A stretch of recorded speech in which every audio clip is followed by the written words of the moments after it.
filimkana wuxuu ku bilaabanaya nin Frank lagu magacaabo kaasoo iska duubaya muuqaal inuuna sheegaya in adduunka maraan fogeyn noqon doono koob cabsi ah dadkuna ay yihiin kuwa tirtirmi doona intaas kadib filimku waa mid dib inuu la celinayo 1964 arkeenana isla Frankigan korkuu yaraa kana qaybgalay tartan loo qabanay dadka hibada leh ka dhacyana New York dabadina la kulmaya nin Nix lagu magacaabo oo ahaa nin soo saar qalabada tiknoolajiyada tartankan qabaqaabi ka ahaa Frank oo mid tusaya Nix qalab uu soo saaray kaasoo aan mid dadku surugilinay in hawada sare ku dulduulaan balse ninkan uu yahay mid aan gebihaanba taa ku socon sharaxaadiis intuu wada ninkan isla goobtan imaanaysa gabar yar aanteena la yiraahdo iyadoona ka hesha fikradan ama qalabka uu soo saaray wiilkan aadna u dhirigelinaysa ku tilmaamaysa inuu yahay wiil yar oo howlkar ah mishiinka wiilkan sicilada haysta waxay tahay inuu yahay mid aan la kontrooli karaynin iskiisna ismaamula David si wiilkan yar weydiinayo qalabkan iyo dadka waxa uu tarayo uu soo jawaabaya inay tan dhirigelin u tahay dadka wax soo saarka leh maadaama wax kasta ay macquul yihiin nasib xumasan Nix wiilkan fikradastiisa albaabada ka xiranayo si lamidna ogaanina wiilkan qalabkan uu soo saarayay aabihiisa uu ku faraxsanaynin maadaama isaga uu lahaa mid useless ah ku dhihi jirna wiilkiisa in waqti uu isaga lumin waxaan hasaatay isaga uusan hadalladaas dhegeysan jirin maadaama uu aaminsanaa in mar uun waxtar uu noqon doono dadka banaankiisa dhismaan uu ka soo baxay xaggaasna aad ugu murugeysnaa ugu imaanaysa anteena siinaysana calaamad ereyga T uu ku dhex qoran yahay sharafna laga wado ku dheersana dabadeed isoo dabaka aniga isagoo soo cirsaday doon ka soo dabaqaadanaya gudsi meesha ku yaal soo gaartay calaamadii sharafta wiilkan la siinayay laysar ilid laga gal gudkaas ku xirnaa uu jaakin gareynayo dabadeedna loo ogolaanayo gudaha inuu u galo intaas kadib tareen ka qaaday adduunkan geynayna meel kale soo raacaya imaanayna adduun isagana wada qaaca arkayase anteena oo saaran diyaarad gacmahana u ruuxaysa lama filaansa ay soo weerarayaan wiilkan yar robodiyo waaweyn iyagoona u ogolaanin in gudaha u sii galo intaysi jijiidayeen ay soobtay qalabkii wiilkan uu soo saaray dhulka ku dhaco burburana nasiib wanaagsi mid ka mid ah uu dayactirayo qalabkiisii xaggaasna thumbs up isku taagaya marka laba nin oo adduunkan farsamayaqaana ka ahaa ay horta wiilkan ka soo muuqanayaan isagoose ka baqay dhulkii uu ku soo dhacayo balse qalabkiisii uu haystay nasiib wanaag uu badbaadinayo u muuqdana haatan mid si dhammaystiran buu shaqaynaya ciladna aysan ka jirin adduunkiina ku dulduulaya arkase gabadhii Athena ahayd kusoo degaya agteeda lana joogo ninkii Nix ahaa weliisa ninkan uu yahay mid aan ka helin qalabka uu wiilkan soo saaray hasaada gabadhii ay wiilkan ka jiidaysa meesha kusoo dhaweynaysa adduunkan kooda ugu sheegaysa magaciisa yiraahdo dhulkii biri Frankigii weynaan kusoo noqonay wiilna wada muuqaal iska duubid xaggaas ugu maanaysa gabar Casey yiraahdo taasoo ana gabar aad u niyad wanaagsan iyadan inooga sheekeynaysa qisadeeda ilaanteedina ahayd gabar aad u caqli badan tirisana dhammaan xidigaha ku yaala cirka maalin uuna rajaynaysa in hawada sare dalxiis ay u aado waqti xadarkaasi Casey gabadhii ahayd ay imaanayso xarunta naasa goobtay ku taalay iyadoona xaakin garanaysa qalabkii burburinaysana dabadeed arrinkaasna sababtii u samaynaysa ay ahayd inay badbaadiso shaqada aabaheed dhibaatadan ay samaynaysaase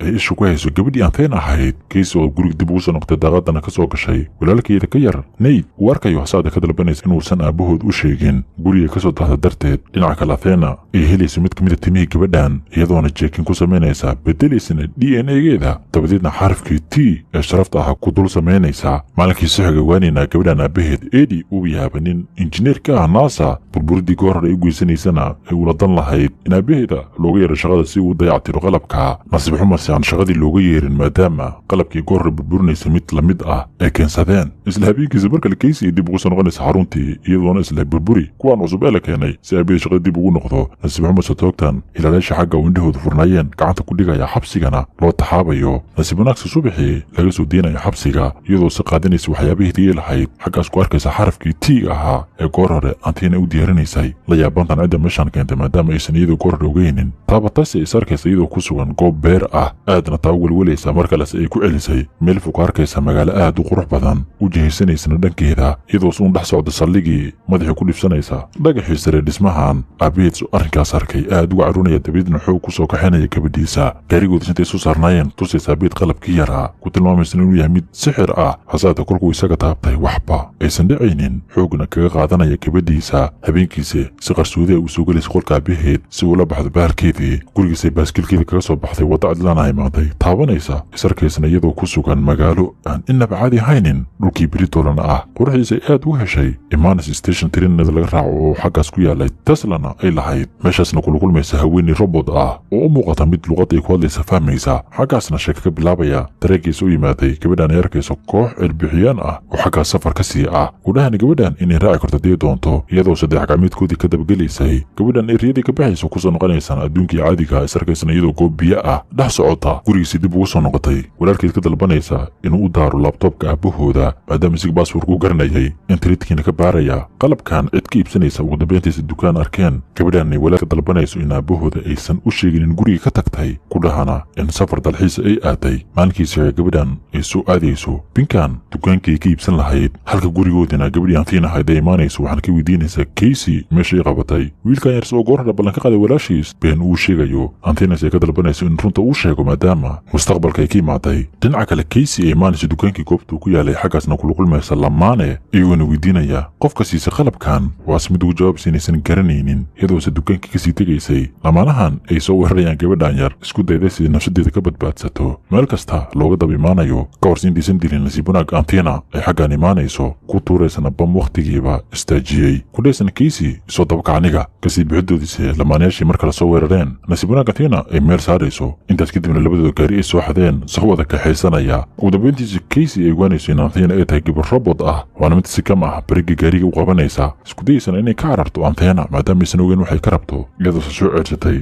gabadha robotka gaari meeshas maray uu dardarayo fursadse meeshaas ka heshay Casey ay gaarigii gabadhii dardaray kasoo kaxaysanaysa meesha hasaate antiina oo ka xawaaro badan soo ceersanaysa gaarigeeda ugu dambeyntiina gudaha uu soo gelaysa daynaysa in qofka binka siiyey ee iyada tahay ka imaadan adduun layidhaahdo Tomorrowland dhibaatana xaggaas ka jirto caawimaadkeedana aad ugu baahan yihiin ugu dambeyntiisa antiina ay Casey uga tegayso guriga ninkii Frankie u deganaa isla waqtigiisa eegii xanaqa badnaa Frankin uu lahaa soo weerarayo iyadoose qalabkii tiig ahaa kaamirada ku aadisay gabadhan ay xoog u kala tuurayaan waxaana loo jeedin Frankis oo dibad u soo baxay ku amray in ka tagto gurigiisa u siraacinayna waxay maantana arkaysay ay yihiin muuqaalo commercial ah horena loo duubay gabadhaansi ay hadalka ninkaan qaadanaynin iyadoona mid ka mid qalbeed uu ninkaan sameeyey dib qabadsiinaysa isagoo sitii ku mashquulay si qarsoodaha u soo gelaysa qolkiisii ayna daawanaysa muuqaalo sanadooyin ka hor la duubay yihiinna Frankian kolkuu yaraa iyo anteena wakhtigaana Franki uuna ogeynin in anteena ay tahay gabar robot ah oo u suurgashay in gudaha qolkiisa uu soo galo u sharaxaya gabadhan yar next ninkii ahaa uu adduunkii Tomorrowland ah ka soo saaray goor hore sababtan ay ahayd qalab uu sameeyey darteed kaasna oo saadaalin kara waxa mustaqbalka dhacaya wixiise markaas ka dambeeyey hadalladiisana aan la aaminin uu isdhiibay nolol caadi ahna dib u bilowday hasaatee mar kale gabadhan yar ay aad u dhiirigelinaysa Frank isla waqtigiisa goobtan ay joogeen koox robot ah nixna soo adeegsaday soo weerarayaan goobtan kuwaasna oo doonayay in Frank ay dilaan gacantan ay ku soo dhigaan anteena maadaama ay ka goosatay iyaga gurigiisa ay gudaha u soo galeen Frank uu ahaaba nin sirqooyin fara badan goor ku xirxiray gurigiisa qaar badana meeshaas ku dilaya waana kuwa dhanka suuliga naf ka soo jirinaya ogaanayna sadabadeed baalkan lagu qabaysto uu ninkan u ahaa mashiin iyagoona kaga soo baxsanaya xagga ku soo dhaadhacayaan hara meeshaas ku taalay isla goobtaas antiin gabadhii haday ugu imaanayso Frankis kulku arkay gabadhan uu aad u walwalayo dabadeedna imaanaya xafiis xaggaas ku yaalay kaas oo yaalin qalab u suurgelinaya inay ka tagaan adduunka meeshii ka rabaan intaysan meesha ka duulin Frank uu gabadhan ku leeyahay indhahada xiro haddii kale waxbaad arki doontaa ugu dambeyntiin imaanayaan taalada Eiffel Tower waardiyaashii goobtaas ay garaaceen soo galayo qol taalooyinka raggii ka dambeeyay asaasitaanka dunida casriga ah Nikola Tesla Thomas Edison iyo kuwo kale ku arkaya meesha ahaayeena raggii aasaasay adduunkan qarsoon ee Tomorrowland layidhaahdo Frankis uu aktif gareynayo mid ka mid a qalabida xaggaas yaalay uuna Eiffel Towerka furmaya albaab dabadeedna diyaarad xaggaas ka soo raacaya isla goobtaas raggii robotka oo soo gaaray nasiib wanaag diyaaradoodii aysan qabi karaynin dabadeedna qalabkii xaggaas ka soo raaceen adduun kale uu soo gelayo uu soo degeensa dhulkii Casey ee markii ugu horreysay agteeda saarayso dhulkii Britole lama filaansi xagga uu ku soo dhaweynayo Nix ninkii ahaa kaasoo haatan adduunkan ka ah madaxweyne Frankis uu Nix u sharaxayo in Casey ay awood u leedahay inay dayactirto qalabkii ciladeysnaa ee saadaalinayay adduunka iyo wixii ka dhici rabo intaa kadib Nix uu saddexdooda u soo kaxeynayo goob qarsoodi ah ugu dambeyntiin imaanaya xaggii mashiinka uu yaalay Casey oo daawatay mashiinkani waxaaba uu saadaalin karo arkaysa xarunta weyn ee NASA oo burburaysa islaamidan adduunka oo dhibaato weyn ka taagan tahay tanoon cadaynaysa mashiinka Frank uu soo saaray uu ahaaba mid xaqiiq ah nasiib xumase mashiinkan uu ciladoobay Frank Nix ay ka quusteen cilad bixintiisa wilise Casey ay tahay mid aaminsan in la cilad bixin karo soo jeedinaysana in isaga dhanba demiyaan taasoona suurogeli karta in dadka adduunka aysan arkin dhibaatada iyaga kusoo wajahan fikraddaas Nix uu ka hor imaanayo isagoona ku qasbaya ka bixid adduunkan u diyaarin qalabkii dib u celin lahaa Nixna uuba ahaa mid ku faraxsanaa dhibaatada adduunka ka dhacaysa saddexdii xagga imaadise ay ka hor imaanayaan taas la dagaalamayna ninkan iyo qorshihiisa xun bartamiisa dagaalka Frank uu ku amraya gabadhan inay tuurto bamkii goor hore si uu burburiyo qalabkan nasiib xumase gabadhan ay fursaddii ka faa'iidaysan weynayso iyadoona bamkii ku tuuraysa jasiirad cidla ahayd ninkiis uu doonaya inuu dilo Frankie arkayso gabadhii Athena ahayd iyadoona soo weeraraysa waqtiga dimada mashiinkaas oo wax yar ka dhiman yihiin. Athena gabadhan robot-ka ay xasuusanayso muuqaal hore yaraantoodana Frankie uu ahaa mid iyadan aad u jecel